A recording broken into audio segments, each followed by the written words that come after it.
हाय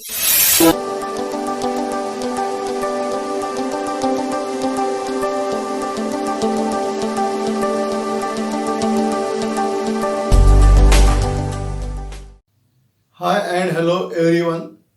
इस लेक्चर के अंदर अपन एक्सरसाइज 4.3 कंटिन्यू करने वाले हैं।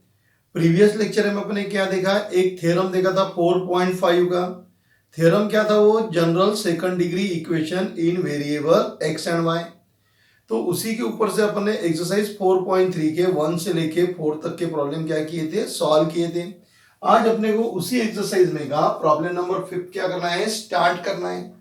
तो क्या दिया है उसके अंदर प्रॉब्लम नंबर 5 में, find the separate equation of lines represented by the following equation.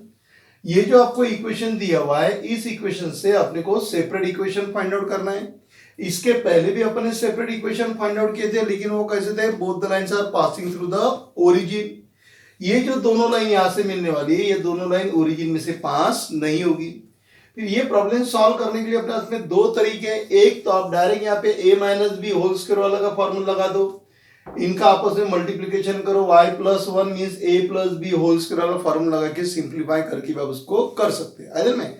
या फिर थोड़ा सा आसान जाने को ना, तो अपन क्या करेंगे, ये x माइनस 2 इसके जगह एक आधा वेरिएबल पुट करते हैं, और y प्लस 1 उसके जगह भी एक आधा वेरिएबल क्या करते हैं, अपन पुट करते हैं। तो यहाँ पे लिखता हूं मैं पुट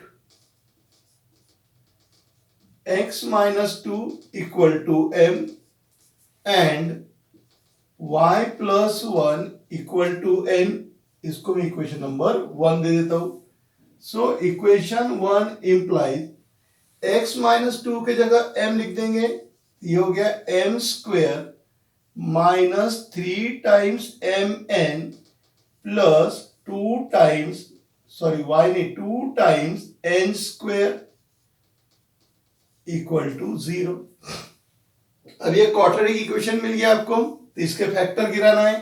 तो इसके फैक्टर क्या गिर जाएंगे, m square minus 2 times m n minus m n 2 time n square equal to 0। अब यहां से क्या कॉमन निकलता वो देख लो, यहां से m कॉमन निकल गया, तो क्या रहेगा आपके पास में m माइनस ट्वाइस n। यहां से क्या कॉमन निकालते हैं, माइनस भी कॉमन निकालना पड़ेगा, कि इधर m माइनस आया ना, तो यहां से माइनस भी कॉमन निकालना पड़ेगा, और n कॉमन निकालोगे, माइनस और n दोनों निकल गए, तो क्या रह गया m। फिर प्लस माइनस का क्या हो गया, minus 2 times n equal to 0। अब दोनों जगह m minus 2n m minus 2n आ गया, तो उसको बाहर निकाल लेते हैं। तो m minus 2n in second bracket m minus n equal to 0. So therefore m minus 2n equal to 0 or m minus n equal to 0। अब m और n की वैल्यू यहां पे पुट कर दो, तो resubstitute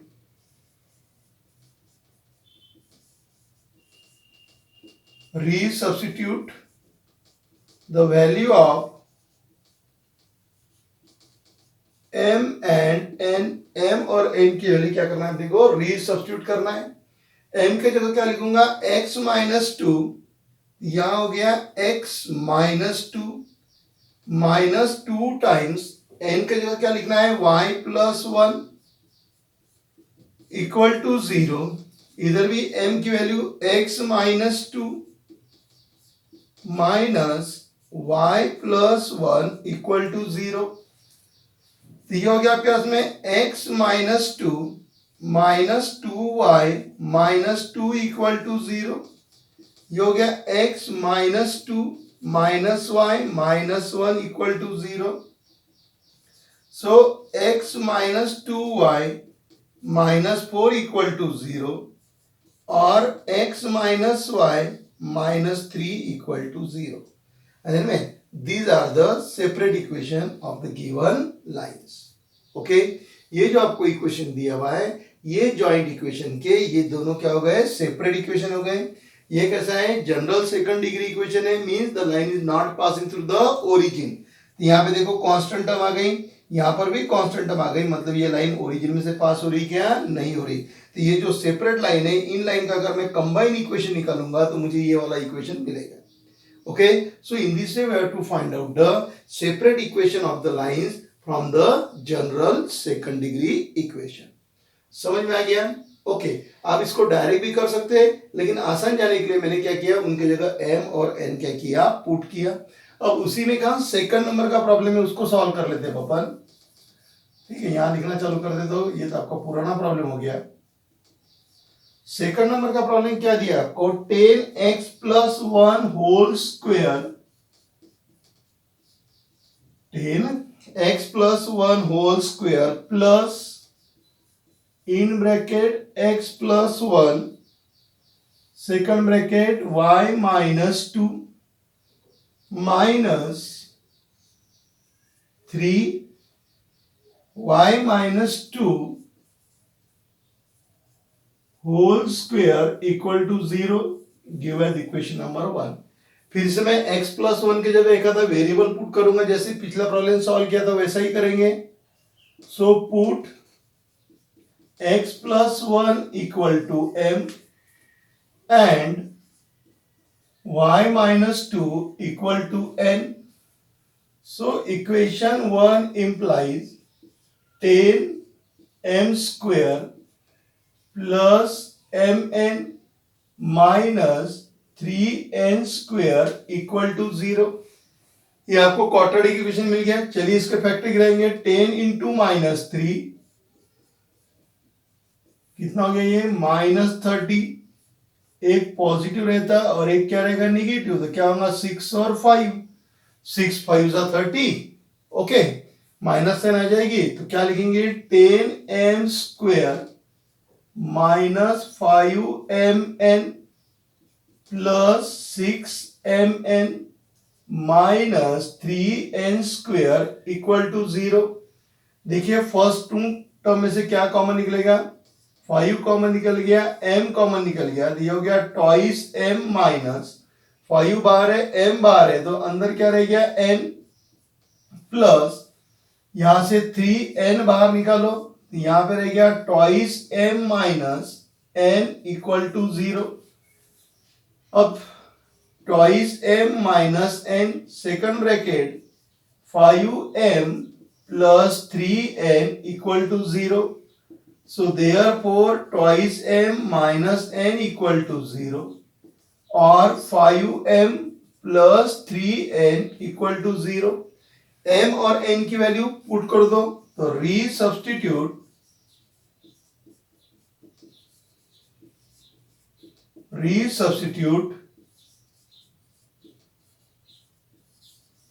the value of m and n, m और n की वैल्यू क्या करेंगे अपन, रीसब्स्टिट्यूट करेंगे। सो 2 टाइम्स m की वैल्यू कितनी थी, x प्लस 1 माइनस n की value y minus 2 equal to 0। 5 in bracket x की वैल्यू m की value x plus 1 plus 3 times n की value y minus 2 equal to 0। So twice x plus 2 minus y plus 2 equal to 0 or 5x plus 5 plus 3y minus 6 equal to 0। तो क्या हो गया फिर 2x minus y plus 4 equal to 0 और 5x plus 3y minus 1 equal to 0। So these are the separate equation of the given equation। ये जो आपको equation दिया है उसकी ये क्या हो गए, सेपरेट इक्वेशन हो गए। नीचे क्या लिखोगे, the separate equation of the given equation are 2x minus y plus 4 and 5x plus 3y minus 1 equal to 0। है ना, एकदम इजी प्रॉब्लम थे। 10th स्टैंडर्ड में आप लोग जैसे क्वाड्रेटिक इक्वेशन सॉल्व करते थे, बस उसी तरीके से अपन इसको क्या किया, सॉल्व किया हुआ है। तो आप इसको नोट डाउन कर लो या फिर इसका स्क्रीनशॉट निकाल लो, फिर चलेंगे अपन प्रॉब्लम नंबर 6 के लिए।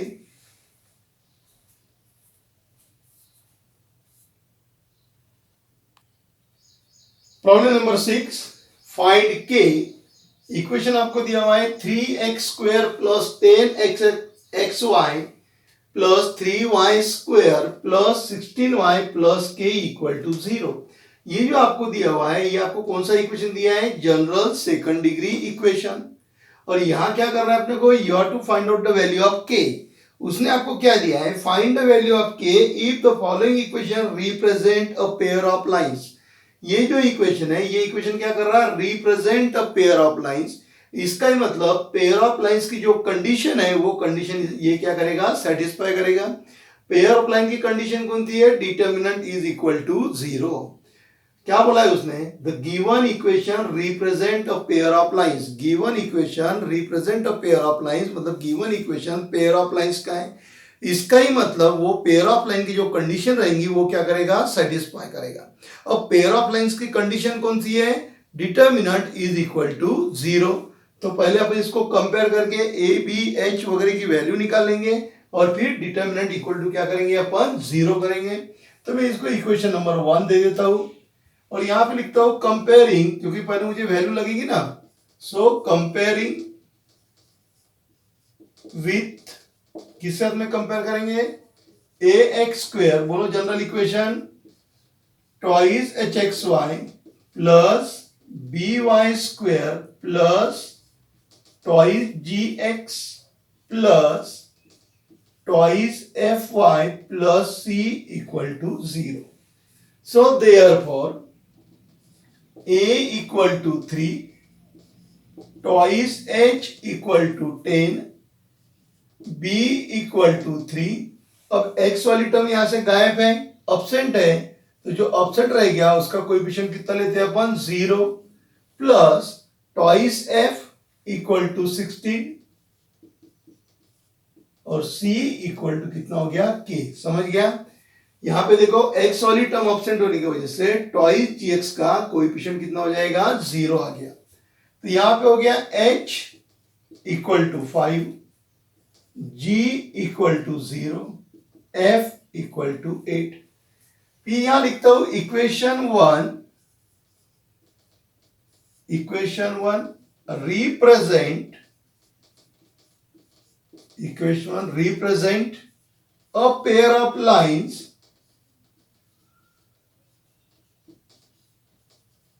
represent a pair of lines. So therefore determinant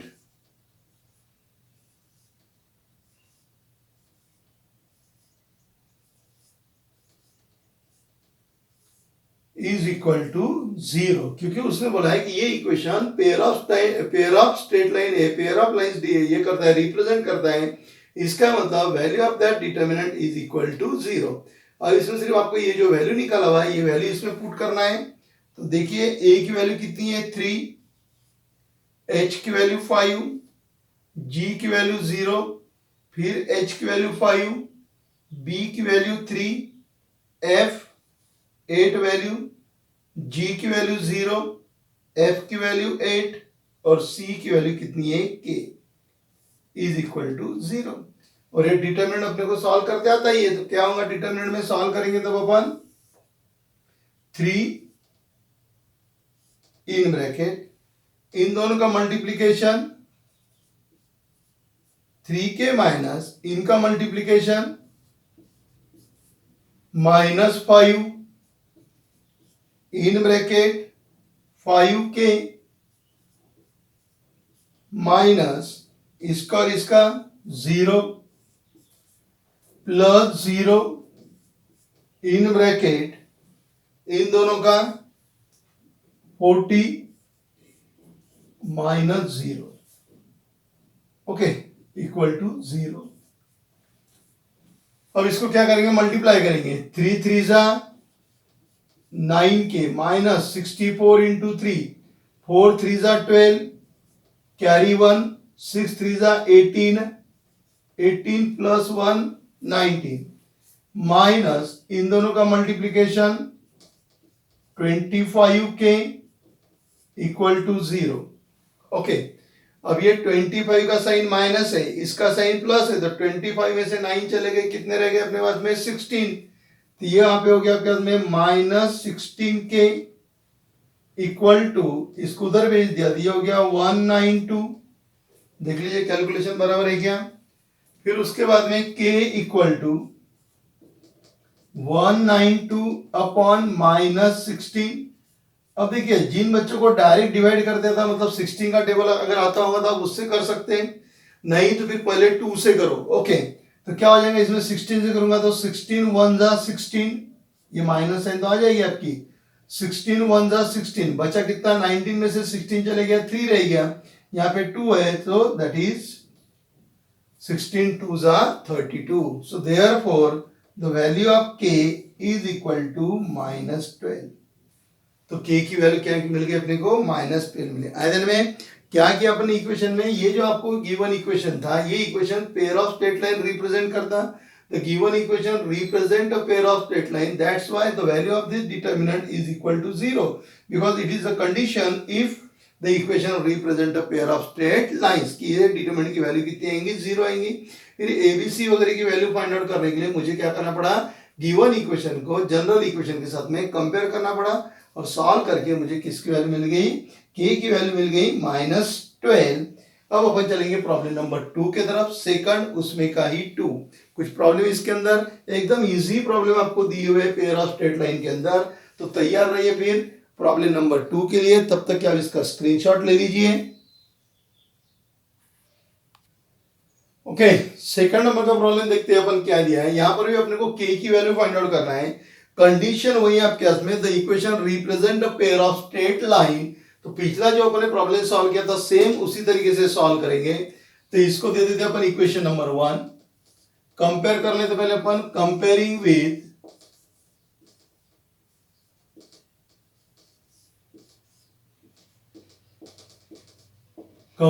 with ax square plus twice hxy plus by square plus twice gx plus twice fy plus c equal to 0। So therefore अब देखो यहाँ पे x square वाली term absent है तो a की value क्या हो जाएंगी 0, twice h इक्वल टू कितनी वैल्यू है k, y स्क्वायर वाली टर्म एब्सेंट है तो b की value 0, twice g equal to x का कितना है 10, twice f equal to twice fy, y का कोएफिशिएंट कितना है 6 और c इक्वल टू कितना रहेगा 4। So h equal to k by 2, g equal to 10/2 that is 5, f equal to 3। फिर यहां पे लिखेंगे equation 1 represent, equation 1 represent a pair of straight line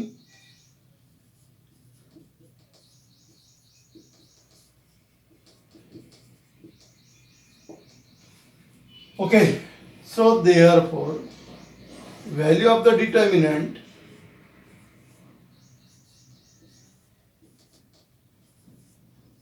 c is equal to 0।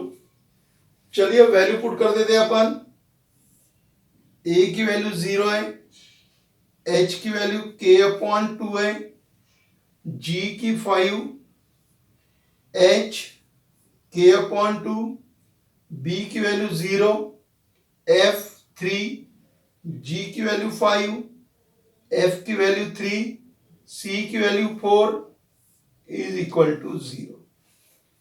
Okay, चलिए अब solve करते हैं। 0 इंटू 0 रहेगा, ये हो जाएगा आपका 0 -9 माइनस k/2 इन ब्रैकेट, इन दोनों का मल्टीप्लीकेशन, इसका और इसका मल्टीप्लीकेशन, तो 4k/2 तो कितना होगा 2k माइनस इन दोनों का मल्टीप्लीकेशन, 5 3 जा कितना हो गया 15, 5 3 जा 15 प्लस 5 इन ब्रैकेट, इनका मल्टीप्लीकेशन 3k/2 माइनस इसका इसका हो गया 3k/2 माइनस 0 इक्वल टू 0। इसका आंसर 0 हो गया। इसका हिसाब कर दें, ये हो गया माइनस 2 कट गया तो k इंटू के क्या हो गया k², माइनस माइनस कितना हो गया प्लस, ये हो गया 15k/2 प्लस इन दोनों का हिसाब 5 3 15 k/2 इक्वल टू 0। ओके, 2 से मल्टीप्लाई कर देंगे, ये हो गया माइनस ट्वाइस k², या फिर यहां पर ही 2 और 2 कट जाता है, कैसे कटेगा देखिए, इसको लिख दिया मैंने माइनस k², दोनों का बेस सेम है तो इनका एडिशन हो जाएगा 15k plus 15k that is 13k/2 equal to 0। So minus k² plus 15k equal to 0। Take out the k common, k common निकाला तो ये क्या रहेगा आपके पास में minus k plus 15 equal to 0। So therefore k equal to 0 और minus k plus 15 equal to 0।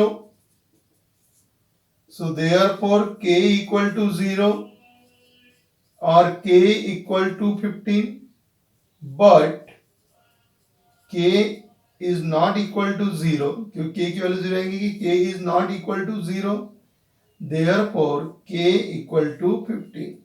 अब k की वैल्यू 0 क्यों नहीं रहेंगी? अगर मैं k की वैल्यू 0 यहां पे पुट कर देता हूं, k इक्वल टू 0 है ना, k की वैल्यू 0 पुट कर दिया मतलब ये टर्म 0 हो जाएगी, 0 इंटू दिस टर्म 0 हो गई, और ये जो आपको मिलेगा ये क्या मिलेगा आपको लीनियर इक्वेशन। क्या मिलेगा आपको? Linear equation. लीनियर इक्वेशन मिल गया मतलब क्या हो गया आपका, वो सिंगल स्ट्रेट लाइन हो गई। क्या हो जाएगा? सिंगल स्ट्रेट लाइन हो जाएगा। और अपने क्या दिया हुआ है? जनरल इक्वेशन में दिया हुआ है, मतलब जॉइंट इक्वेशन है, इसलिए k की वैल्यू 0 पॉसिबल नहीं है। तो but k not equal to 0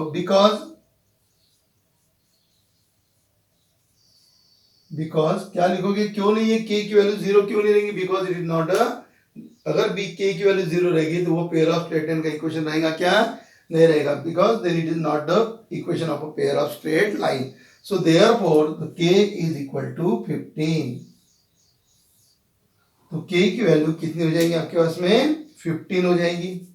है ना? तो जैसा अपने प्रीवियस प्रॉब्लम सॉल्व किया था उसी तरीके से अपन ये वाला भी प्रॉब्लम सॉल्व किया कि उसने बोला हुआ है कि ये जो आपको इक्वेशन 1 दिया हुआ है ये पेयर ऑफ स्ट्रेट लाइन का है, कंपेयर करके आपने a h b g f की वैल्यू निकाला और ये उसकी कंडीशन है, represent a pair of straight line, therefore determinant is equal to 0, और डिटरमिनेंट अपने वैल्यू पुट करके k की वैल्यू क्या की अपने फाइंड आउट कर लिया।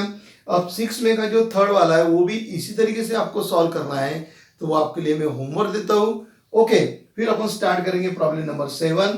तो पहले आप इसका स्क्रीनशॉट ले लीजिए और फिर चलिए प्रॉब्लम नंबर 7 की तरफ। 6 में का थर्ड वाला जो है वो आपको होमवर्क करके रहेगा, सेम इसी टाइप से आपको प्रॉब्लम क्या करना है वो सॉल्व करना है। ओके, तो तैयार रहिए फिर प्रॉब्लम नंबर 7 के लिए।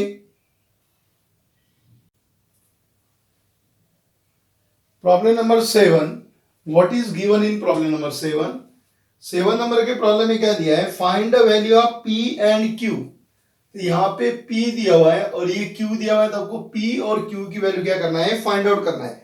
जैसे पिछले प्रॉब्लम में किसकी वैल्यू फाइंड आउट किया था अपन ने? k की वैल्यू फाइंड आउट किया था। अब यहाँ पे आपके पास में 2 आर्बिट्ररी कांस्टेंट है, एक p है और एक क्या है? q है। So you have to find out the value of p and q if the equation represent a pair of perpendicular lines। ये जो आपको इक्वेशन है, ये इक्वेशन क्या रिप्रेजेंट कर रहा है? Pair of perpendicular line. पिछले बार सिर्फ पेयर ऑफ लाइन था, अभी इस बार एक और कंडीशन दिया हुआ है कि लाइंस कैसे है? इसमें परपेंडिकुलर है। ये जनरल सेकंड डिग्री इक्वेशन है में, मतलब ये जॉइंट इक्वेशन है, तो यहां से 2 लाइन रहेंगी और दोनों लाइन कैसी है? परपेंडिकुलर है। तो इसके पहले जो अपने k की वैल्यू फाइंड आउट किया था प्रॉब्लम नंबर 6 में, वहां पे आपको सिर्फ इतना ही दिया था कि the given equation represent a pair of straight line. Okay, यहाँ पे 2 कंडीशन है। पहली कि ये जो इक्वेशन है ये पेयर ऑफ स्ट्रेट लाइन का है और दोनों लाइन एक दूसरे को क्या है? परपेंडिकुलर है। फिर अपने को मालूम है if the 2 lines are perpendicular, perpendicular की कंडीशन क्या है? a plus B equal to 0। Perpendicular की कंडीशन याद है ना आपको? a plus B equal to 0। तो पहले इसको कंपेयर कर लेंगे, फिर उसके बाद में वो वाली कंडीशन यूज करेंगे, और फिर पेयर ऑफ स्ट्रेट लाइन है तो डिटर्मिनेंट इक्वल टू क्या करेंगे अपन 0 करेंगे। ओके, इसको मैं दे देता हूं इक्वेशन नंबर 1। कंपेयरिंग विद, जिस तरीके से अपने 6 वाला प्रॉब्लम सॉल्व किया था बस उसी तरीके से सॉल्व करेंगे अपन। कंपेयरिंग विद, सिर्फ यहाँ पे कंडीशन दो दी हुई है, एक perpendicular, second pair of straight line. So comparing with ax square plus twice hxy plus by square plus twice gx plus twice fy plus c equal to 0. So therefore a equal to p, a की value क्या हो जाएगी p, twice h equal to minus 8, b equal to 3, twice g equal to 14, twice f equal to 2, c equal to q. So therefore h equal to minus 4, g equal to 7, f equal to 1. Okay, फिर यहां लिखेंगे अपन the equation 1 is perpendicular, है ना। तो equation 1 is a perpendicular, या फिर both the lines of equation 1 are perpendicular, both the lines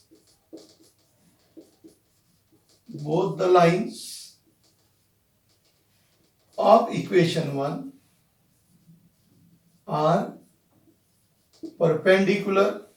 So therefore a plus b equal to 0. It is the condition of perpendicular. a की value कितनी है p, plus b की value कितनी है 3, equal to 0. So therefore p equal to -3. फिर उसके बाद में इक्वेशन 1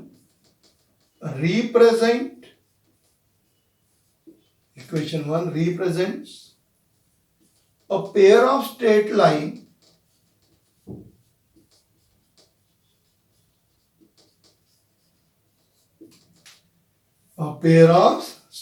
lines.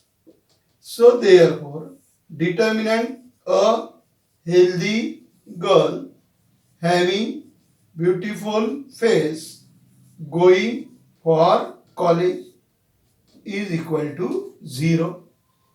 a की वैल्यू कितनी है p, और p की वैल्यू क्या मिल गई अपने को -3.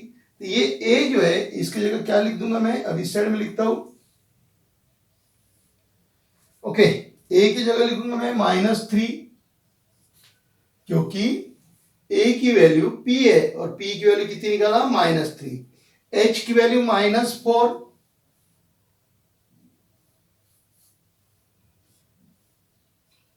h की वैल्यू -4, g की वैल्यू 7, फिर वापस h -4, b की वैल्यू 3, f की वैल्यू 1, g की वैल्यू 7, f 1, और c की वैल्यू कितनी हो गई q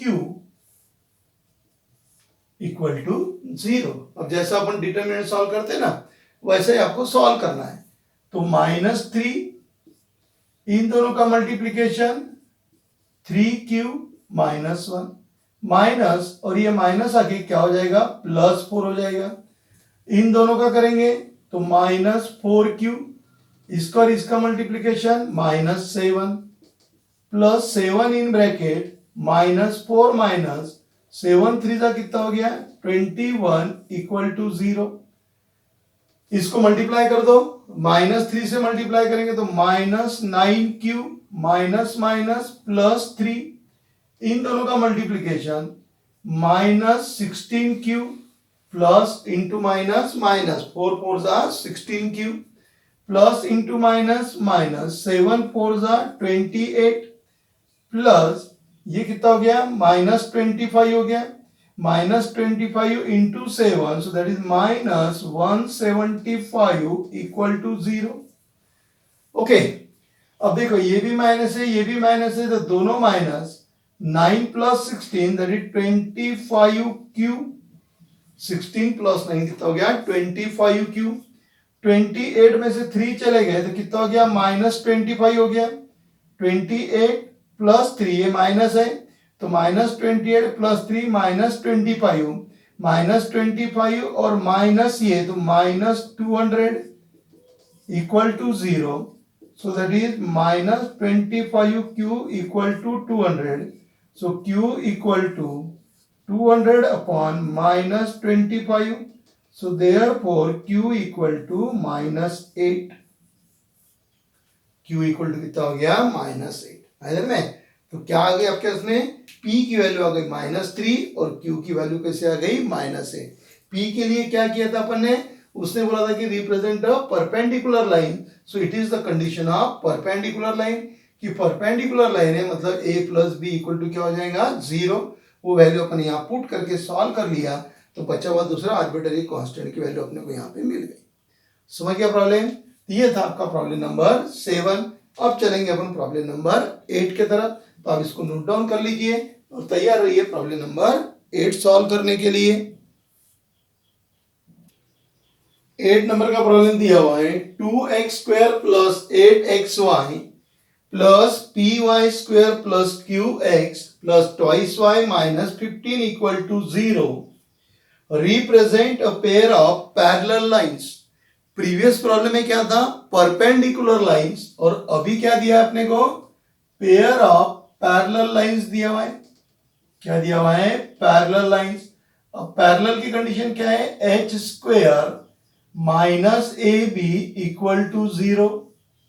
परपेंडिकुलर की कंडीशन आपको मालूम थी a plus B equal to 0। पिछला जो अपने प्रॉब्लम नंबर 7 सॉल्व किया उसमें परपेंडिकुलर था तो क्या लिखा था? a plus B equal to 0। अभी भी आपके पास में दो आर्बिट्ररी कांस्टेंट है, एक p है और दूसरा q है। You have to find out the value of p and q। The equation 1 represent a pair of parallel lines. Okay, तो पैरेलल लाइन की कंडीशन यूज करके एक आर्बिट्ररी कांस्टेंट की वैल्यू मिलेगी और फिर अपन कौन सी कंडीशन यूज करेंगे? पेयर ऑफ स्ट्रेट लाइन की। ओके, तो चलिए पिछले जैसा ही सॉल्व करना है, सिर्फ कंडीशन यहाँ पे चेंज है। तो करेंगे इसको कंपेयरिंग विथ, पिछली बार परपेंडिकुलर था और इस बार पैरेलल है, तो परपेंडिकुलर था तो परपेंडिकुलर की कंडीशन और पैरेलल रहेगा तो पैरेलल की कंडीशन। तो comparing with ax² plus twice hxy plus by² plus twice gx plus twice fy plus c equal to 0। So therefore a equal to 2, twice h equal to 8, b equal to p, twice g equal to q, twice f equal to 2, c equal to -15। a की value 2, twice h की value 8, b की value p, twice g की value q, twice f की value 2 और c की value -15। So h equal to 4, g equal to q upon 2, f equal to 1। समझ में? फिर क्या लिखेंगे अपन? लाइंस क्या आपको पैरेलल है। समझ में? The lines of equation 1 are parallel, so therefore h² minus A B equal to 0। h की वैल्यू कितनी है? 4, 4 स्क्वायर माइनस a की वैल्यू कितनी है? 2 और b की वैल्यू कितनी है? p equal to 0। So that is 16 minus twice p equal to 0, twice p equal to -16, so p is equal to 8। p की वैल्यू कितनी हो गई? 8 हो गई। फिर यहां पे लिखेंगे अपन equation 1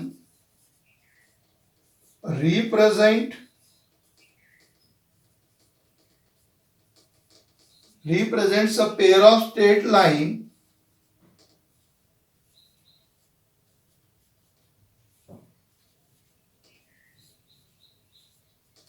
represent pair of straight lines. So therefore value of determinant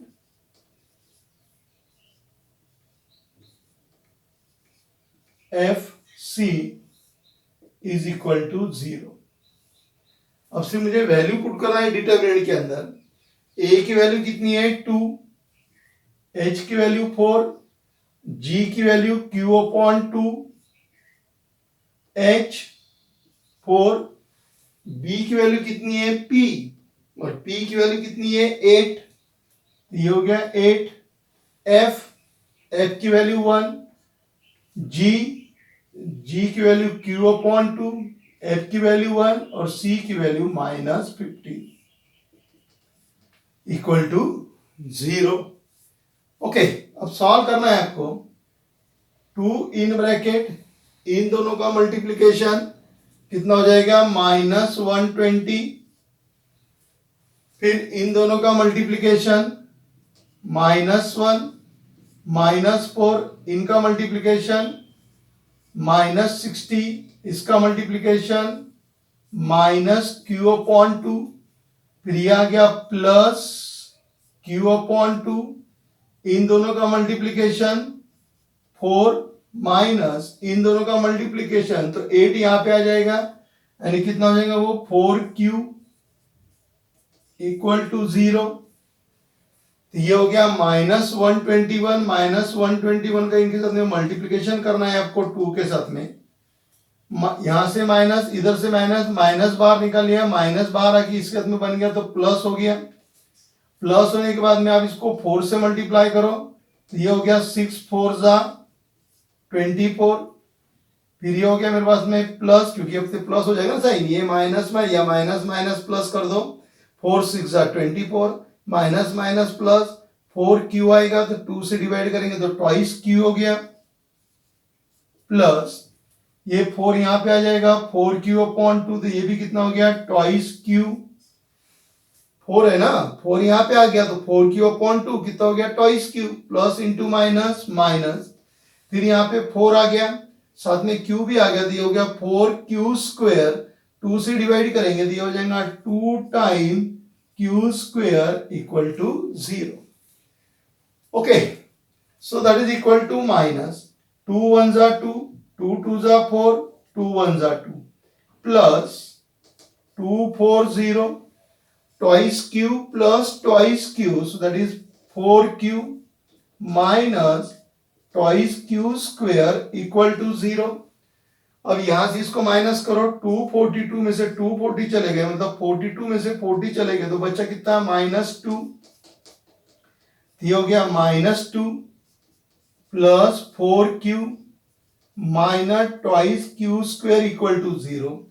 -2 common निकाल लिया तो यहां रह गया मेरे पास में 1 minus twice q plus q square equal to 0.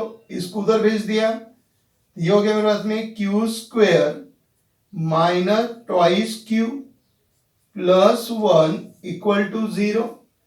Okay, अब क्या बन जाएगा, ये अपना परफेक्ट स्क्वायर में आ गया. q स्क्वायर यानी क्या हो गया वो q minus 1 whole square equal to 0. अगर मैं इसको सॉल्व करूं तो ये वाला इक्वेशन मुझे मिल जाएगा. So therefore q minus 1 equal to 0. So therefore q equal to 1. So in this way we have to find out the value of p and q. p की वैल्यू अपने को कंडीशन में से मिल गई कि this equation represent a parallel lines. It is the condition of parallel line, तो वहां से p की वैल्यू मिल गई. और ये कंडीशन का है पेयर ऑफ स्ट्रेट लाइन, वहां से किसकी वैल्यू मिल गई आपको, q की वैल्यू मिली. यानी प्रॉब्लम नंबर 7 और प्रॉब्लम नंबर 8 सेम था, सिर्फ डिफरेंस इतना था कि प्रॉब्लम नंबर 7 के अंदर परपेंडिकुलर लाइंस दी हुई थी और प्रॉब्लम नंबर 8 के अंदर पैरेलल लाइंस दिए. बाकी प्रोसीजर कैसी दोनों की सेम है. तो फिर आप इसको नोट डाउन कर लीजिए, फिर अपन चलेंगे प्रॉब्लम नंबर 9 के तरफ.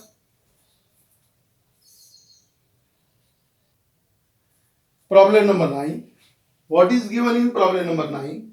9 नंबर के प्रॉब्लम में क्या दिया है, equation of pair of opposite sides of a parallelogram are X square minus 7x plus 6 equal to 0 and Y square minus 14y plus 40 equal to 0. Find the joint equation of its diagonal. तो आपको diagonal का क्या करना है, joint equation find out करना है. उसने क्या बोला है कि एक आपके पास में पैरेललोग्राम है, ये यहां पे मैं एक डायग्राम निकाल लेता, रफ स्केच. ठीक है, इसको नाम दे दिया ए बी सी और डी. तो उसने क्या बोला है कि ये जॉइंट इक्वेशन है अपोजिट साइड्स का. It is a combined equation of opposite sides. अब अपोजिट साइड्स बोले तो ए बी और डी सी. तो ये जो ए बी है और ये डी सी, इनका इक्वेशन है ए बी और डी सी. इसका इक्वेशन क्या है, X square minus 7xy plus 6 equal to 0. This is the combined equation of opposite sides of a parallelogram. तो AB के ऑपोजिट कौन है, DC. तो AB और DC ये जो दो साइड है, ये दो साइड का ये क्या है, जॉइंट इक्वेशन है एंड एक कंबाइंड इक्वेशन है. जब इसको सेपरेट करूंगा, कंबाइंड इक्वेशन है ना, कंबाइंड इक्वेशन है, किसका कंबाइंड इक्वेशन है, AB और DC. It is the combined equation of two sides, opposite sides AB and DC. तो जब मैं इसको सेपरेट करूंगा तो एक इक्वेशन AB का रहेगा और एक इक्वेशन किसका रहेगा, DC का रहेगा. कंबाइंड इक्वेशन को जब मैं उसको सेपरेट करूंगा उस समय मुझे दो इक्वेशन मिलेंगे. उसमें एक कौन से साइड का रहेगा, AB का, और दूसरा किसका रहेगा, DC का. वैसे उसने बोला कि ये जो इक्वेशन है ये भी इक्वेशन किसका है, अपोजिट साइड्स. ये भी इक्वेशन क्या बोलता है, वो अपोजिट साइड्स आपको दिया हुआ है. ठीक है, एक मिनट, ये y है कि क्या है देख लेता हूं. हाँ, माइनस 14y दिया हुआ है, ये x है. सॉरी, यहाँ पे y नहीं है, सिर्फ यहाँ पे क्या दिया हुआ है, x दिया हुआ है ना. तो X square minus 7x plus 6 equal to 0. ये साइड के अपोजिट साइड का इक्वेशन हो गया. और दूसरा जो दिया हुआ है Y square minus 14y plus 40, मतलब ये वाली साइड समझ लो, ये अपोजिट साइड, इसका इक्वेशन क्या दिया हुआ है, Y square minus 40y plus 40 equal to 0. ये आपको उसने इस तरीके से दिया हुआ है. आया ना. इनको आप जब सेपरेट करोगे तो यहां से भी आपको दो लाइन मिल जाएगी. एक लाइन मिलेगी आपको AD और दूसरी लाइन मिल जाएगी आपको BC. एक लाइन AD मिलेगी और दूसरी लाइन क्या मिल जाएगी आपको, BC मिल जाएगी. ओके, तो चलिए फिर अपन इसको सॉल्व करते हैं. तो यहां पे अपन लिखते हैं, let quadrilateral ABCD is a parallelogram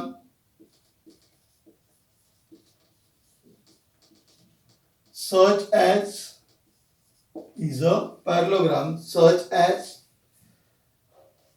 x square minus 7x plus 6 equal to 0 is a combined equation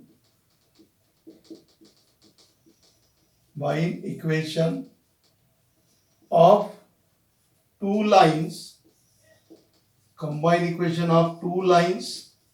AB and DC, and y square minus 14y plus 40 equal to 0 is a combined equation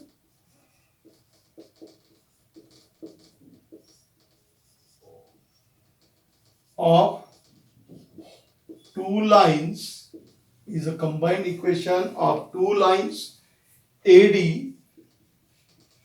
and BC. Okay, अब इसके separate equation निकालना है अपने को. So to find out the separate equation,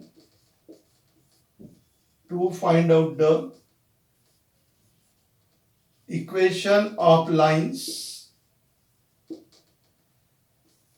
x square minus 7x plus 6 equal to 0.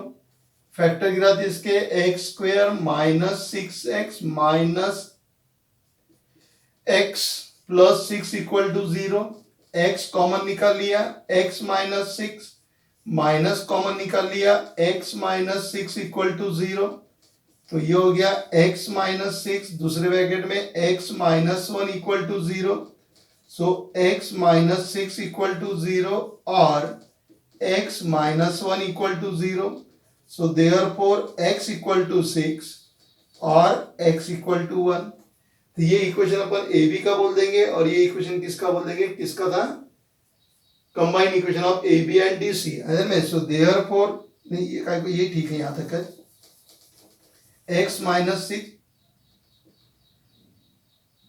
नहीं, लिख ही लो ना, x equal to 6 और x equal to 1. Okay, so therefore x equal to 6 is the equation of AB and x equal to 1 is the equation of DC. इसी तरीके से मैं इसका भी निकाल लूंगा. ओके, कौन सा इक्वेशन दिया आपको, y square minus 14y plus 40 equal to 0, y square minus 10y minus 4y plus 40 equal to 0. y common निकाल लिया, y माइनस 10 माइनस 4 कॉमन निकाल लिया, y minus 10 equal to 0. So y minus 10, y minus 4 equal to 0. So y minus 10 equal to 0 और y minus 4 equal to 0. So therefore y equal to 10 और y equal to 4. So therefore y equal to 10, y equal to 10 किसका हो जाएगा, AD का. y equal to 10 is the equation of AD and y equal to 4 is the equation of BC. अब इनकी diagram निकाल लेंगे अपन. Okay, वो वाला पार्ट में थोड़ा सा इरेज कर देता हूं और फिर डायग्राम निकाल लेते हैं. ओके, मुझे अपोजिट साइड्स के इक्वेशन मिल गए, x equal to 6, x equal to 1 और y इक्वल टू 10 और y इक्वल टू 4. ठीक है, तब चलिए इनकी डायग्राम निकाल लेते हैं अपन. पूरे पॉजिटिव ही दिए अपने पास में. x axis x dash, y axis y dash, इधर हो गया 0. ठीक है, x की वैल्यू कितनी है अपने पास में, 6 है, 1 है और इधर ये दो दो के डिफरेंस पे ले लेते हैं अपन. ये हो गया 2, 4, 6, 8, 10, 2, 4, 6, 8 और ये हो गया 10. फिर x की वैल्यू 6 है, x इक्वल टू 6, फिर अपने को मालूम है x equal to constant means parallel to the y axis. तो x इक्वल टू 6 मतलब ये लाइन यहां से जाएगी, 6 में से चलेगी लाइन, तो ये हो गया x इक्वल टू 6. फिर x equal to 1, x equal to 1 बोले तो यहां से जाएगी, ये 1 यहां पर है तो लाइन इस तरीके से निकलेगी यहां से, x इक्वल टू 1. ओके, फिर दिया हुआ है y इक्वल टू 4, ये 4 यहां पर है, ये लाइन यहां से जा रही, ये हो गया y इक्वल टू 4 और एक दिया है y इक्वल टू 10, ये लाइन जा रही y इक्वल टू 10. ये आपको पॉइंट मिल गए. ये जो पॉइंट है इसके कोऑर्डिनेट कितने हैं, 1,4, इसका कोऑर्डिनेट कितना है 6,4 और वो इसका कोऑर्डिनेट जो है इसका क्या है 6,10 ना, ये 6 और ये 10 और इसका कितना है 1,10. ओके, अब ये अपने को मिल गया. इनको वर्टेक्स को नाम देना है तो इसको मेरा नाम दे देता हूं मैं, ए दे देता हूं. इसका कितना है x इक्वल टू 6 बोले तो ए बी बोला था मैंने, ए बी बोला तो ये ए हो जाएगा है ना, और एक पॉइंट क्या हो जाएगा बी हो जाएगा. अब मुझे ए बी सी डी नाम देना है इनको. ओके, इनको नाम देना मुझे, ए बी इक्वल टू 6 बोला था तो ये मेरा वर्टेक्स ए हो गया, ये बी हो गया. ओके, ए बी ये आपका सी हो जाएगा और ये क्या हो जाएगा डी हो जाएगा. So therefore the vertex, therefore the coordinate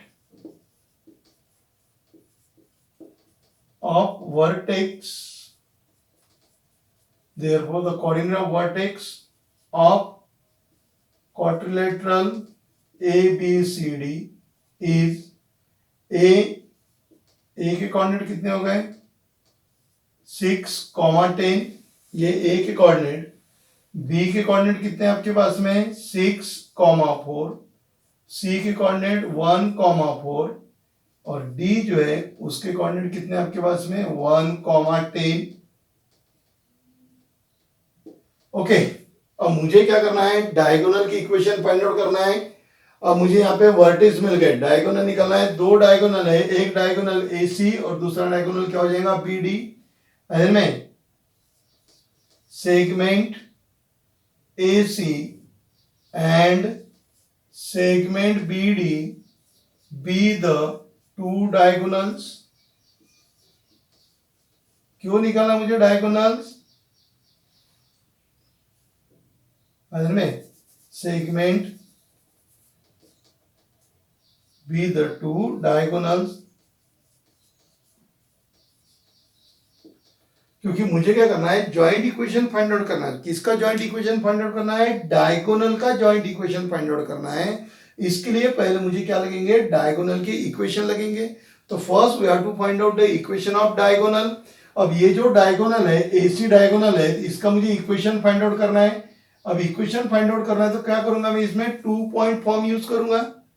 AC जो है ये A पॉइंट और C पॉइंट में से पास हो रही, so to find out the equation of diagonal AC we use the 2 point form। Similarly to find out the equation of diagonal BD we use the 2 point form। यानी अब अपने को 2 point form use करके diagonal का equation निकालना है, फिर diagonal BD का इक्वेशन निकालना है और उन दोनों को क्या करना है अपने को ज्वाइन करना है। ओके, तो अब इतना लिख लीजिए या स्क्रीनशॉट ले लीजिए, फिर इसके आगे का मैं आपको सॉल्व करके देता हूं। ओके, तो पहले AC का निकाल लेते equation. So equation of diagonal AC, A के जो कोऑर्डिनेट है उसको बोल दूंगा मैं x1 y1। A के कोऑर्डिनेट कितने हैं 6,10 एंड B सॉरी C है ना, AC है तो C आ गया। C के कोऑर्डिनेट को बोल दूंगा मैं x2 y2, तो C के कोऑर्डिनेट है 1,4। फिर equation of diagonal AC in 2 point form.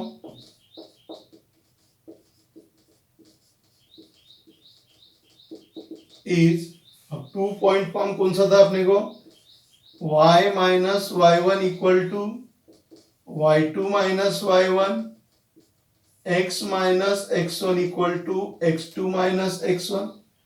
So y minus y1 की वैल्यू कितनी है 10, y2 की value 4 minus 10, x minus x1 की वैल्यू 6, x2 की वैल्यू 1 माइनस x1 की वैल्यू 6। सो y minus 10 upon minus 6, x minus 6 upon minus 5, दोनों तरफ से माइनस चले गए, 5 से इसको मल्टीप्लाई किया, ये हो गया 5 इन ब्रैकेट y माइनस 10, 6 से इनको मल्टीप्लाई करेंगे 6 इन ब्रैकेट x माइनस 6, ये हो गया 5y minus 50 equal to 6x minus 36। Okay, इनको उधर पलटाएंगे तो इधर रहेगा तो ये 6x ही, ये उधर चले गया तो ये हो गया माइनस 5y, ये वहीं पर ही है माइनस 36, ये उधर चले गया तो प्लस 50 इक्वल टू 0, ये वहीं पर ही रखा है, इसको ट्रांसफर किया माइनस 5y, इसको ट्रांसफर किया प्लस 50, तो हो गया 6x माइनस 5y। अब ये दोनों अलग अलग है, बड़े का साइन प्लस है तो 50 में से ये चले गया, so that is 14 equal to 0। Okay, ये कौन सा इक्वेशन हो गया आपका डायगोनल AC का। ऐसा ही मैं इक्वेशन फाइंड आउट कर लेता हूं अभी डायगोनल BD का। Okay, so equation of diagonal BD, B के कोऑर्डिनेट को x1 y1 बोल दिया, बी के कोऑर्डिनेट कितने हैं 6,4 एंड डी उसके कोऑर्डिनेट को बोल दिया x2 y2, वो है 1,10। Okay, equation of diagonal BD, equation of diagonal BD in 2-point form, वही इक्वेशन कौन सा, y minus y1 equal to y2 minus y1 x minus x1 upon x2 minus x1। अरे में 2 पॉइंट फॉर्म अपन use कर रहे हैं क्योंकि अपना जो डायगोनल है वो 2 पॉइंट में से क्या हो रहा, पास हो रहा। y माइनस y1 की वैल्यू कितनी है 4, y2 की वैल्यू कितनी है 10 माइनस 4, x माइनस x1 की वैल्यू 6, 1 माइनस 6, ये हो गया y माइनस 4, 10 माइनस 4 कितना हो जाएगा 6, ये हो गया x माइनस 6 और इसका वैल्यू कितना हो गया -5, 1 माइनस कितना हो जाएगा -5। वैल्यू बराबर पुट किया गया, पहले एक बार देख लेते हैं। y1 की वैल्यू 4 है, y2 की वैल्यू 10 है, फिर y1 की वैल्यू 4 है और x1 की वैल्यू 6 है, x2 की वैल्यू कितनी है 1। ओके, सॉल्व करते हैं। अब ये -5 इधर आ जाएगा तो -5 y माइनस 4 6 इन ब्रैकेट x माइनस 6 -5 से मल्टीप्लाई करो -5y plus 20, 5 4 20 that is equal to 6x minus 36। इसको यहीं पर ही रहने देते हैं, 6x इसको उधर भेज दिया तो प्लस 5y माइनस 36 इसको इधर भेज दिया -20 equal to 0, 6x plus 5y minus 56 equal to 0। ये हो गया मेरा, समझ लो, इक्वेशन नंबर 1 और ये हो गया इक्वेशन नंबर 2। ये किसका इक्वेशन है, डायगोनल AC का, और ये किसका इक्वेशन है, डायगोनल BD का। अब ये दोनों का मुझे क्या निकालना है, joint equation of there diagonal, मतलब इनका मुझे जॉइंट इक्वेशन फाइंड आउट करना है। आप इसको नोट डाउन करो, फिर उधर वाला पार्ट इरेज करके जॉइंट इक्वेशन अपन उस साइड में फाइंड आउट कर लेंगे। तो इक्वेशन 1 और इक्वेशन 2 हो गया। अब अपन इनका क्या करेंगे, combine equation. So combine equation of diagonals, combine equation of diagonals. पहला इक्वेशन क्या है, 6x minus 5y plus 14 into, second equation है 6x plus 5y minus 56 equal to 0। पहला equation 6x minus 5y plus 14 equal to 0, 6x plus 5y minus 56 equal to 0। चलिए अब इसको solve करते हैं। 6x से पहले इनको मल्टीप्लाई कर देंगे तो 6 into 6 that is 36x square, इन दोनों का मल्टीप्लीकेशन 6 into this term, तो 6 5s are 30, so that is 30y।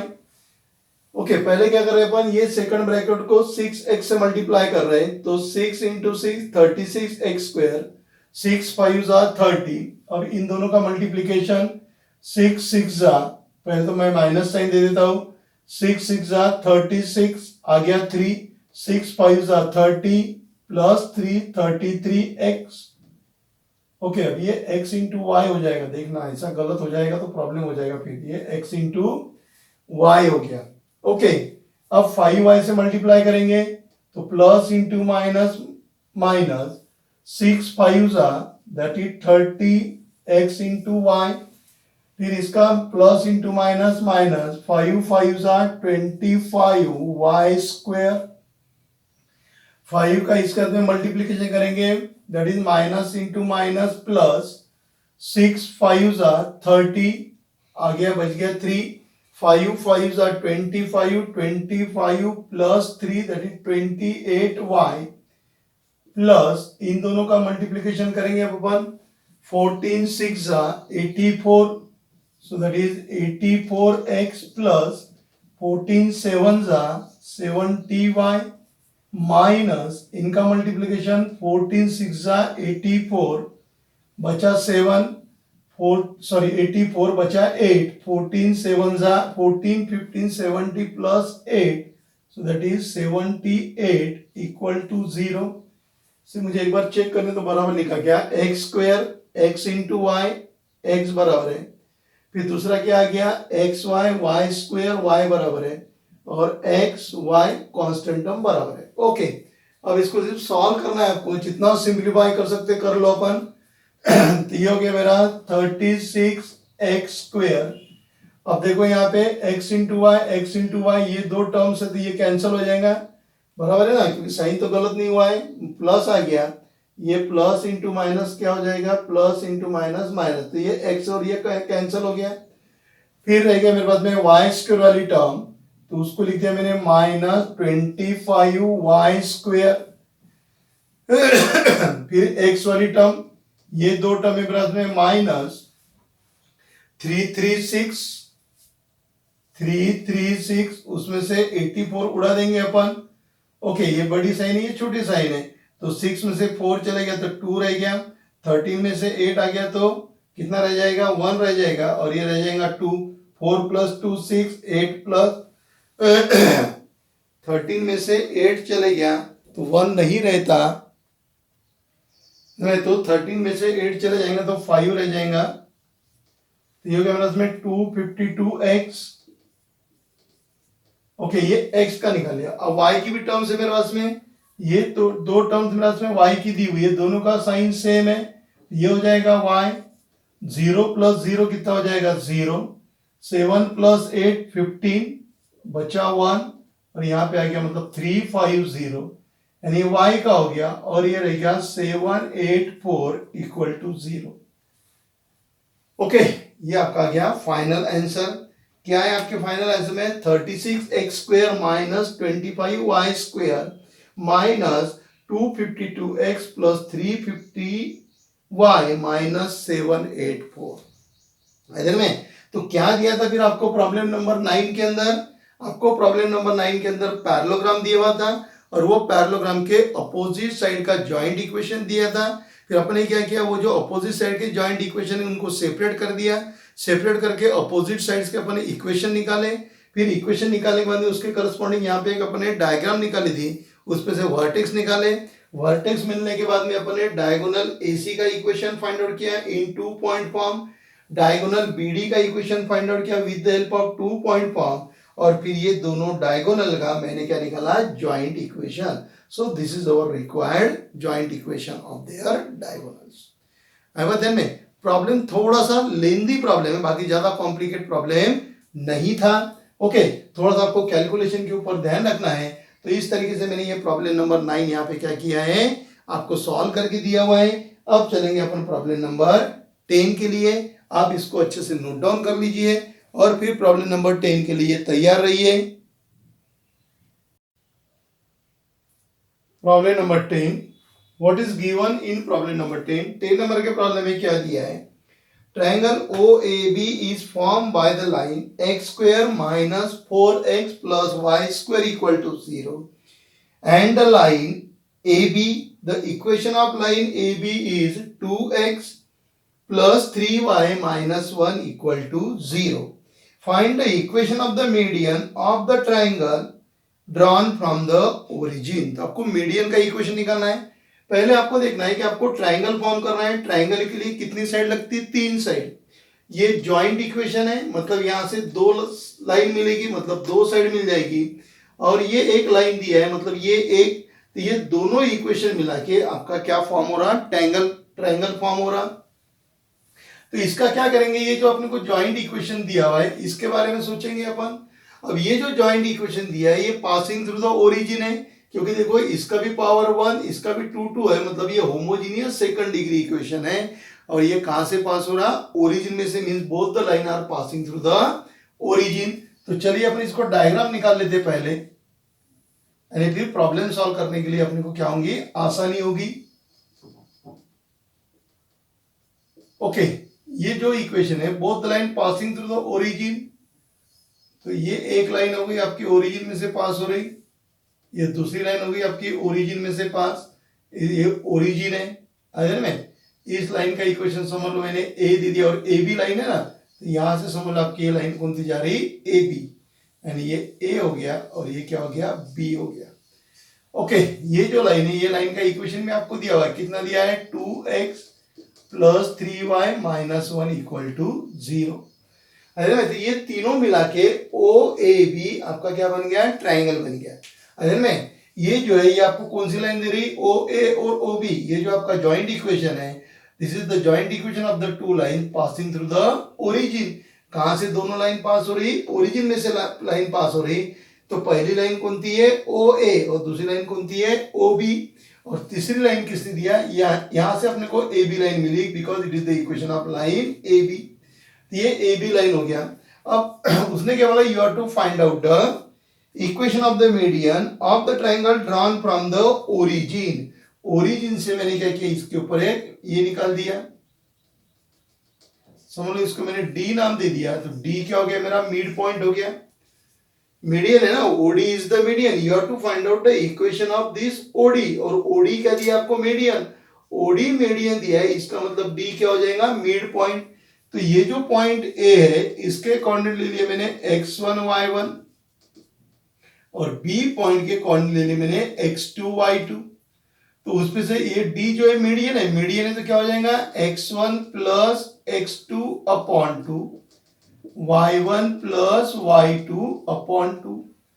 देख लीजिए क्या दिया हुआ है, ये आपको जॉइंट इक्वेशन दिया है, दो लाइन का ओरिजिन में से पास हो रही, तो ये दो लाइनें मेरे पास में ओ ए और ओ बी, ये एक है आपके पास में equation of line A B, ये दो और ये एक, ऐसे तीन मिला के आपका ट्राइंगल बन गया ओ ए बी। फिर you have to find out the equation of median drawn from the origin on A B. A B के मीडियन का अपने को इक्वेशन निकालना है, तो ओडी मेरा मीडियन हो गया। जब ओडी मीडियन हो जाएगा तो डी क्या हो जाएगा, मिड पॉइंट।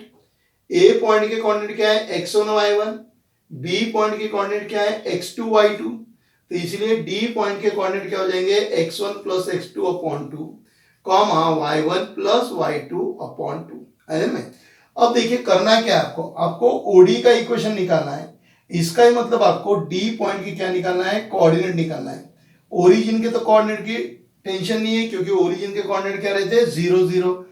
अब अपना एम है to find out the coordinate of point D. D point के अपने को क्या फाइंड आउट करना है, कोऑर्डिनेट फाइंड आउट करना है। अब डी पॉइंट के कोऑर्डिनेट कैसे फाइंड आउट करेंगे वो आप देखिए, कि ये जो ए पॉइंट है, ये ए पॉइंट इस लाइन के ऊपर है, और ये इक्वेशन को भी सेटिस्फाई किया उसने। The point A satisfy the equation of line A B and the joint equation. तो यहां पे लिखेंगे अपन, in triangle O A B, in triangle OAB, D is the midpoint. D is the midpoint of AB. So therefore, D having the coordinate x1 plus x2 upon 2, y1 plus y2 upon 2. The point A and B both are satisfied the equation 1 and 2. It is equation 1 और इसको दे दिया मैंने equation 2। satisfy the equation 1 and 2। तो equation 1 कौन सा आपके पास में, ये वाला इक्वेशन, सॉरी ये इक्वेशन 1 है, और इक्वेशन 2 है, satisfy the equation 1 and 2। So therefore x square minus 4xy plus y square equal to 0, और दूसरा है आपके पास में 2x plus 3y minus 1 equal to 0। ठीक है, अब यहाँ पे देखो दो वेरिएबल है, एक वेरिएबल x है और वेरिएबल क्या है y। तो अपन क्या करेंगे, यहां से x की वैल्यू निकाल के इसमें पुट कर देते हैं, या यहां से y की वैल्यू निकालो इसमें पुट कर दो। So we eliminate. So equation 2 implies 3y equal to, इनको तो ट्रांसफर करेंगे तो 1 minus 2x। So therefore y equal to 1 minus 2x upon 3। अब वो जो y की वैल्यू आ गई वो इक्वेशन 1 में पुट कर दो। So equation 1 implies x square minus 4x, y की वैल्यू कितनी है मेरे पास में 1 minus 2x upon 3 plus y square equal to 0। चलिए फिर समझा देता हूं क्या कर रहे हैं अपन। अब आपको ये तो समझ में आया कि you have to find out the coordinate of the point D. D point के कोऑर्डिनेट निकालना है। ओके, डी पॉइंट के अपन ये कोऑर्डिनेट निकाल दिए, क्योंकि ए के कोऑर्डिनेट क्या है x1 y1 और बी के कोऑर्डिनेट, तो in triangle AOB let A having the coordinate x1 y1, B having the coordinate x2 y2, D mid point होगा तो D के कोऑर्डिनेट मिल गए। अब A पॉइंट ये लाइन पर भी है और ये जो लाइन है यानी ये जो इक्वेशन है इस पे भी A पॉइंट है, मतलब A पॉइंट ने A और B पॉइंट दोनों इक्वेशन क्या कर रहे हैं, सेटिस्फाई कर रहे हैं। तो क्या किया मैंने, यहां से y की वैल्यू निकाल के इसमें क्या कर दिया, पुट कर दिया। अब मैं इसको जब सॉल्व करूंगा तो पूरा इक्वेशन मेरा काय में आने को ना, x में आने को ना। तो सॉल्व करते इसको अपन, आप इसको यहाँ पे x इक्वल टू भी निकाल सकते हैं, मैंने y इक्वल टू निकाला, आप x इक्वल टू भी ले सकते हैं। अगर आपने x इक्वल टू लिया तो आपका क्वाड्रेटिक इक्वेशन y में आएगा। मैंने यहाँ पे y इक्वल टू लिया तो मेरा क्वाड्रेटिक इक्वेशन x में आएगा। तो x स्क्वायर माइनस, ठीक है, ये इससे मल्टीप्लाई करो तो ये माइनस इंटू माइनस हो जाएगा। ये हो गया आपके पास में 4x minus into minus plus 4 2 8 x square upon 3।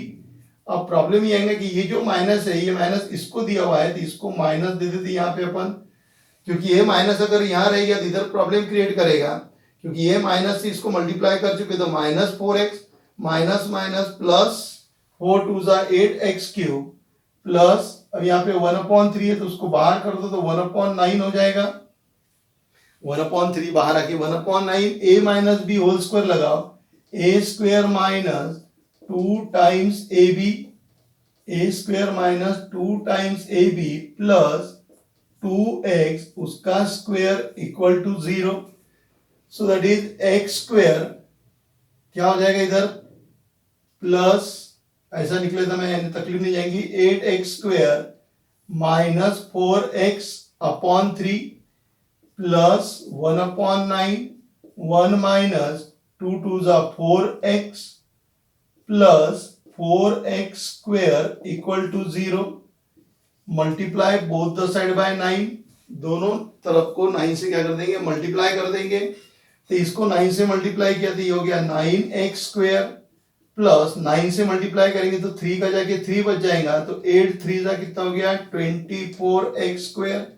समझ में आ रहा है, देखो यहाँ पे 9 है, multiply both the side by 9, इसको 9 से मल्टीप्लाई किया 9x स्क्वायर, इनको 9 से मल्टीप्लाई करेंगे, इसको 9 से मल्टीप्लाई किया तो यहाँ पे कितना आ गया 3, 3 से मल्टीप्लाई किया तो 8 3 24, 3 से मल्टीप्लाई करेंगे तो 12x प्लस, अब 9 9 कैंसिल हो जाएगा, बचेगा 1 यानी यही पूरा इक्वेशन मिल जाएगा 1 minus 4x plus 4x square equal to 0। अब ये हो गया 24x square plus 4x square यानी ये हो गया, सॉरी इधर भी x स्क्वायर है अपने पास में, ये सब अपन ऐड कर लेंगे तो क्या मिल जाएगा आपको, देखो 24 प्लस 9 कितना हो गया 33, 33 plus 4, 33 plus 4 that is 37x square, इन दोनों का हिसाब minus 16x plus 1 equal to 0। Okay, so therefore यहां पे लिख लेता हूं, let x1 and x2 be the roots of equation 3 So therefore sum of roots equal to minus a upon b. देखने sorry sum of roots equal to क्या होता है sum of roots quadratic equation में अपने देखा था sum of roots equal to क्या होता है sum of roots equal to minus b upon a. So that is equal to minus b की वैल्यू कितनी है 16 माइनस 16 ए की वैल्यू 37 तो 16 upon 37. So therefore x1 plus x2 upon 2 equal to 16 upon 37 into 2. So therefore x1 plus x2 upon 2 that is 8 upon 37. पहले आप इसको ठंडे दिमाग से देख लो फिर मैं आपको और समझा देता हूं कि अपन कर क्या रहे हैं. ओके क्या किया अपन ने ये जो तो मेरे पास में इक्वेशन थे इसके अंदर दो वेरिएबल थे तो मैंने यहां से क्या किया x की y की वैल्यू निकाल लिया इन टर्म्स ऑफ x और इसमें क्या किया मैंने पुट किया. पुट करना तो मुझे क्वाड्रेटिक इक्वेशन मिला तो इसके दो रूट रहेंगे x1 और x2. सम ऑफ रूट कितना होता है माइनस बी अपॉन ए तो आपको वैल्यू कितनी मिल गई 16 अपॉन 37. फिर मुझे क्या निकालना है x1 प्लस x2 अपॉन 2 में करके मैंने दोनों से डिवाइड करके मुझे मिला x1 plus x2 upon 2 equal to 8 upon 7. अब ये x1 प्लस x2 ये क्या है x कोऑर्डिनेट d का ये y कोऑर्डिनेट और ये क्या है x कोऑर्डिनेट. सो देयरफॉर x कोऑर्डिनेट थोड़ा सा कॉम्प्लिकेट वाला प्रॉब्लम है. सो therefore x coordinate of point d is 8 upon 37. ये जो है ये देखो ना d पॉइंट है उसका ये x कोऑर्डिनेट और ये y कोऑर्डिनेट तो अपने इसकी वैल्यू निकाला ना इसका मतलब अल्टीमेटली अपने को किसकी वैल्यू मिल गई x कोऑर्डिनेट की वैल्यू मिल गई आइदर में. अब यहां तक आप नोट डाउन कर लीजिए क्योंकि मुझे y कोऑर्डिनेट निकालना है ना ये तो हो गया x you have to find out the value of x coordinate. अब मुझे y कोऑर्डिनेट की वैल्यू निकालना है तो मैं इतनी बड़ी प्रोसीजर फिर से y के लिए नहीं करूंगा तो क्या करूंगा फिर मैं ये जो d पॉइंट है ये d पॉइंट ये ab को क्या करता है सेटिस्फाई तो इसी का मतलब ये x कोऑर्डिनेट हो गया तो यहाँ पे वो वैल्यू क्या करूंगा मैं पुट करके इसको सॉल्व कर लूंगा तो मुझे मिल जाएगा y कोऑर्डिनेट आइदर में. तो आप इसको नोट डाउन कर लीजिए फिर इधर वाला पार्ट इरेज करके अपन आगे सॉल्व करेंगे. ओके तो x कोऑर्डिनेट आपको पॉइंट d का मिल गया फिर यहां लिख दो d point satisfy equation of line AB. So therefore twice x की वैल्यू कितनी है 8 अपॉन 37. देखो A पॉइंट दोनों लाइन के ऊपर है तो ये A पॉइंट ने इसको सेटिस्फाई किया हुआ है क्योंकि इस लाइन के ऊपर भी है ना जब लाइन के ऊपर है मतलब क्या करता है वो सेटिस्फाई करता है. x कोऑर्डिनेट मिल गया मतलब मुझे x की वैल्यू मिल गई 8 अपॉन 37 वो यहाँ पे पुट कर देते. So 2 into 8 upon 37 plus 3y minus 1 equal to 0. तब इसको सॉल्व करना है हो गया 16 upon 37 plus 3y minus 1 equal to 0. So 3y equal to 1 minus 16 upon 37. So that is equal to 37 minus 16 upon 37. So 3y equal to 7 में से 6 चले गया 1 आ गया 3 में से 1 चले गया 2 आ गया upon 37. So y equal to 21 upon 3 into 37. ये हो गया 3 1 और ये हो गया 7. So therefore y equal to 7 upon 37. यानी ये जो x कोऑर्डिनेट है x कोऑर्डिनेट कितना है 8 अपॉन 37 और y कोऑर्डिनेट कितना है 7 upon 37. Okay, so in this way we have to find out the x coordinate and y coordinate of the point D. अब मुझे इसका इक्वेशन निकालना है o ओरिजिन है मतलब इसके कोऑर्डिनेट 0 0 और इसके कोऑर्डिनेट क्या है 8 अपॉन 37 और 7 अपॉन 37. ओडी निकालना है मीडियन का इक्वेशन निकालना है ना मतलब क्या यूज करेंगे अपन 2 पॉइंट फॉर्म क्या करेंगे यूज करेंगे. नोट डाउन करके उधर का पार्ट में इरेज करता हूं और आपको फाइनल आंसर निकाल के देता हूं. ओके तो अब इक्वेशन निकालते हैं अपन मीडियन का. सो equation of median OD in 2-point form, 2-point form, okay, is क्या है वो 2-point form, y minus y1 upon y2 minus y1, x minus x1 upon x2 minus x1। तो ये जो है इसको मैंने बोल दिया, इसको बोल देंगे ओरिजिन को, ये हो गया मेरा x2 y2, ओडी निकालना है ना, तो ओ वाला जो है ये क्या हो जाएगा मेरा x1 y1। चलिए वैल्यू पुट करते हैं अपन, y माइनस ये जो है इसको मैंने x1 y1 बोल दिया, ये हो गया 0 अपॉन y2, y2 कितना है 7 अपॉन 37, y1 0 हो जाएगा, x माइनस x1, x1 की वैल्यू क्या है 0 upon x2, what is value of x2, 8 upon 37 minus 0, so y upon 7 upon 37 equal to x upon 8 upon 37। सब तरफ 37 है तो गायब हो जाएगा, नहीं गायब कर सकते हैं तो यहाँ ये ऊपर चल जाएगा, एंड ये हो गया 37y अपॉन 7, ये हो गया आपके हाथ में 37x अपॉन 8, 37 निकल गए तो y upon 7 equal to x upon 8, ये इधर आ गया आपका 8y equal to 7x, so 7x minus 8y equal to 0। क्या आंसर आ गया 7x minus 8y equal to 0। So it is the required equation of median OD. है ना, थोड़ा सा प्रॉब्लम कॉम्प्लिकेटेड है, ज्यादा टेंशन लेने की जरूरत नहीं है। आप एक दो बार इसकी अगर प्रैक्टिस करोगे और लॉजिक ध्यान में रखोगे, you have to find out the equation of median OD, तो आपको क्या लगेंगे इसके कोऑर्डिनेट लगेंगे। इसके कोऑर्डिनेट फाइंड आउट करने के लिए आपको क्या लगेगी, ये ए पॉइंट जो है इसकी हेल्प लगेगी। ए पॉइंट ने दोनों इक्वेशन को क्या किया, सेटिस्फाई किया। तो मेरी इक्वेशन नंबर 1 और इक्वेशन नंबर 2 को एक वेरिएबल क्या कर दिया, वहां से कैंसिल किया। जैसे मैंने x कैंसिल किया, आप y भी क्या कर सकते हो उसमें से कैंसिल कर सकते हैं। तो आपको ये जो मिलेगा ये x कोऑर्डिनेट मिल जाएगा, फिर y कोऑर्डिनेट निकल लेगा। अगर आपने y कैंसिल किया तो y कोऑर्डिनेट मिलेगा, x आप निकाल लोगे, और फिर वो वैल्यू मिलने के बाद में आप ये 2-point फॉर्म वाला यूज करके इक्वेशन क्या निकाल सकते हैं, मीडियन का निकाल सकते हैं। आपके पास में इसी तरीके का एक सॉल्व एग्जांपल भी दिया हुआ है, लेकिन डिफरेंस क्या है कि वहां पे जो आपको इक्वेशन दिया हुआ है उस इक्वेशन के फैक्टर गिरते हैं, उस इक्वेशन के क्या होते हैं फैक्टर गिरते, करके वो आसानी से सॉल्व हो गया। इसके फैक्टर नहीं गिरते, इसके वजह से इसको थोड़ा सा अलग तरीके से क्या करना पड़ा, अपने को सॉल्व करना पड़ा। इधर में तो ज्यादा टेंशन लेने की जरूरत नहीं है, थोड़ा सा इसके अंदर क्या कीजिए, लॉजिक ध्यान में रखिए।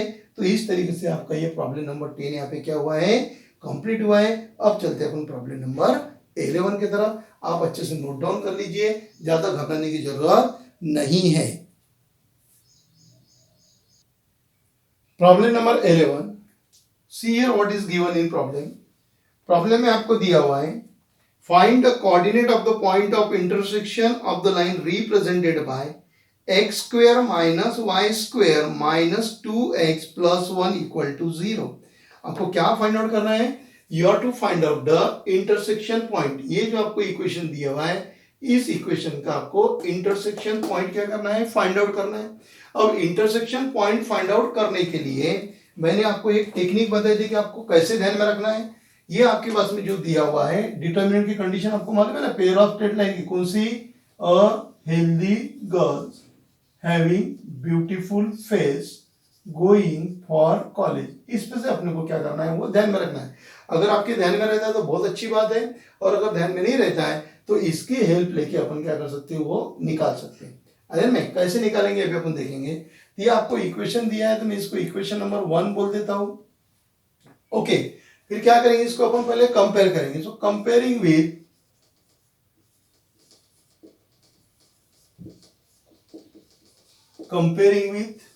ax square plus twice hxy plus by square plus twice gx plus twice fy plus c equal to 0. So therefore a equal to 1, twice h equal to 0, क्योंकि x into y वाली terms कैसी है, absent है।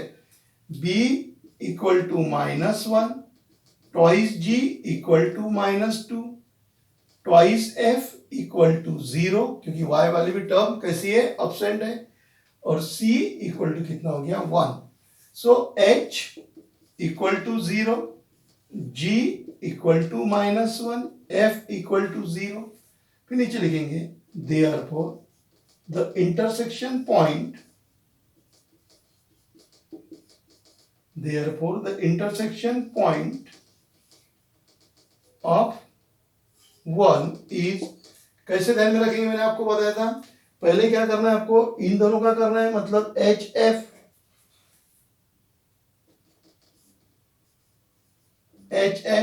Minus BG upon AB minus H²।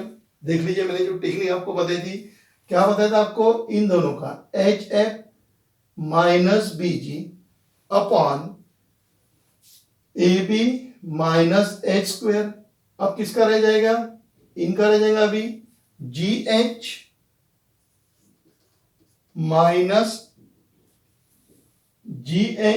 Minus AF upon AB minus H²। देख लीजिए बराबर लिखा क्या, क्या मैंने आपको टेक्निक बताई थी, वो टेक्निक से बराबर हुआ क्या, देख लीजिए। ओके, फिर अब इसको लिखना है अपने को, इनकी वैल्यूज पुट करना है। h की वैल्यू कितनी है, 0, f की वैल्यू भी कितनी है, 0, तो ये 0 ही हो जाएगा।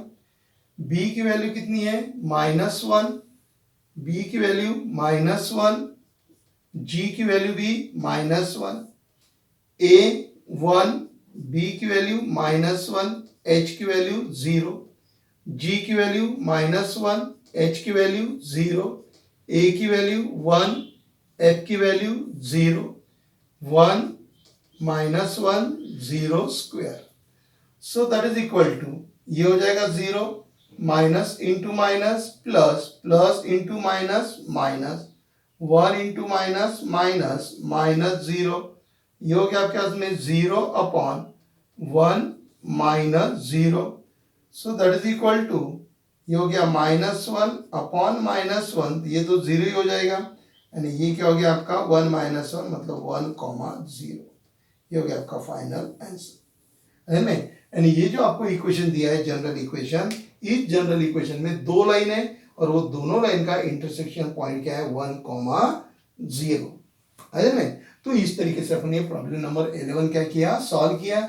इस प्रॉब्लम नंबर 11 में आपको परेशानी कहाँ जाएगी, यहाँ पे जाएगी इंटरसेक्शन पॉइंट में। तो इसको डायरेक्ट लर्न करना बहुत मुश्किल वाला कार्यक्रम है, इसलिए इसके हेल्प लेके अपन क्या कर सकते हैं, उसको लिख सकते हैं। आफ्टर ऑल अपन ये ऐसी शॉर्ट ट्रिक क्यों अपनाते हैं, कैसी मेथड्स क्यों अपनाते हैं, कुछ ध्यान में रखने के लिए कि ये पेपर के अंदर अगर ये आया हुआ है तो पेपर में ये गलत नहीं होने को ना करके किसी ना किसी तरीके से अपन उसको ध्यान में रखने की कोशिश करते हैं।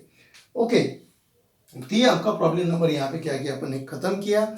इसी के साथ में आपकी एक्सरसाइज 4.3 जो है वो यहाँ पे क्या होती है, कंप्लीट होती है। तो ये एक्सरसाइज 4.3 में इसके पहले का जो अपन ने प्रॉब्लम देखा था, प्रॉब्लम नंबर 10 और प्रॉब्लम नंबर 9 नंबर का प्रॉब्लम अपोजिट साइड को जो दिया था पैरेललोग्राम का, तो प्रॉब्लम नंबर 9 में कैसा था, लेंदी था इजी, लेकिन कैसा था, थोड़ा सा उसमें लेंदी वाली प्रोसेस थी। प्रॉब्लम नंबर 12 के अंदर, सॉरी प्रॉब्लम नंबर 10 जो था आपका, उस 10 के अंदर आपको काफी सारा लॉजिक क्या करना पड़ा, अप्लाई करना पड़ा।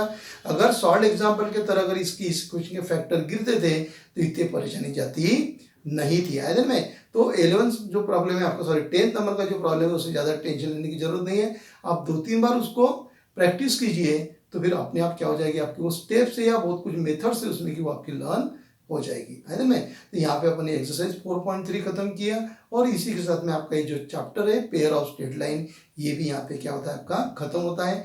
टोटल अपना जो चैप्टर है ये 7 लेक्चर के अंदर क्या हुआ, खत्म हुआ है। लेक्चर नंबर 1 के अंदर मैंने टोटली आपको थ्योरेटिकल पार्ट जो 11th स्टैंडर्ड में आप पढ़ चुके हैं उसके बारे में आपको बहुत सारा उसमें रिवाइज करा के दिया था, और एक्सरसाइज 4.1 के 1 या 2 प्रॉब्लम क्या किए थे अपने, सॉल्व किए थे। उसके बाद में फिर अपन इसको होमोजीनियस इक्वेशन देखा था, होमोजीनियस इक्वेशन की डेफिनेशन क्या है, किस इक्वेशन को होमोजीनियस बोलते हैं, जॉइंट इक्वेशन भी अपन ने देखा। फिर बाद में उसके करस्पॉन्डिंग अपन ने कंबाइन इक्वेशन देखा, u into V equal to 0। फिर बाद में थ्योरम देखने के बाद में फिर उसके करस्पॉन्डिंग जो 4.2 में थे वो प्रॉब्लम सॉल्व किए। फिर अपन देखा कि if the lines in passing the angle is, उसमें क्या देखा अपने कि दो लाइन ओरिजिन में से पास होती तो उनका एंगल कैसे निकालते, ओरिजिन में से पास नहीं होती तो उनका एंगल कैसा निकालते, ये बहुत कुछ फॉर्मूले अपने देखा। फिर अपने जॉइंट इक्वेशन देखा था the passing through the origin, और दूसरा देखा था general equation that not passing through the origin. दोनों के अंदर क्या समानता है वो अपने देखा था, सिमिलरिटी देखी थी दोनों के अंदर, कहाँ पर डिफरेंस आता वो भी अपने देखा था। फिर अगर मेरे पास में स्लोप अगर दिया हुआ है तो उनकी कंडीशन कैसे निकालते हैं, पैरेलल की कंडीशन क्या है, परपेंडिकुलर की कंडीशन क्या है। अगर मेरे पास में जॉइंट इक्वेशन दिया है तो फिर परपेंडिकुलर और पैरेलल की कंडीशन क्या है। जैसे आज के प्रॉब्लम में अपन यूज किया था a plus B equal to 0 to find out the value of p and q। p और q की वैल्यू फाइंड आउट करने के लिए अपने को क्या दिया था, ax square plus twice hxy plus by square वाला इक्वेशन दिया हुआ था। तो वहां पे अपने a प्लस जनरल इक्वेशन था ना अपने पास में, आगे भी था twice gs plus twice fy plus c equal to 0। तो वहां पे अपने परपेंडिकुलर की कंडीशन यूज किया था a plus B equal to 0। यही कंडीशन उधर भी रहेगी, ओरिजिन में से पास होता तो भी। और फिर अपने एक प्रॉब्लम अपने को पैरेलल का था जिसमें h square minus A B equal to 0 भी क्या किया था अपने यूज किया था, है ना। ये छोटी छोटी चीजें जो है ये आपको क्या करना है, अच्छी तरीके से नोट डाउन करके रखना है। और जब भी कभी इसका करस्पॉन्डिंग जो प्रॉब्लम्स आता है इसके ऊपर, तो वहां पे अपने अपना लॉजिक अप्लाई करके उनको क्या करना है, आपको सॉल्व करना है। तो यहाँ पे आपका ये जो चैप्टर है पेयर ऑफ स्ट्रेट लाइन यहाँ पे खत्म होता है। ओके, नेक्स्ट चैप्टर के बारे में अपन नए इसमें बात करेंगे। तो आपको ये वीडियो अगर पसंद आया हो तो आप इसको लाइक कीजिए, अपने फ्रेंड्स को ज़्यादा से ज़्यादा इसको आप शेयर कीजिए, और मेरे चैनल को आप सब्सक्राइब करना ना भूलिए। फिर अपन मिलेंगे नेक्स्ट लेक्चर के अंदर, तब तक के लिए बाय।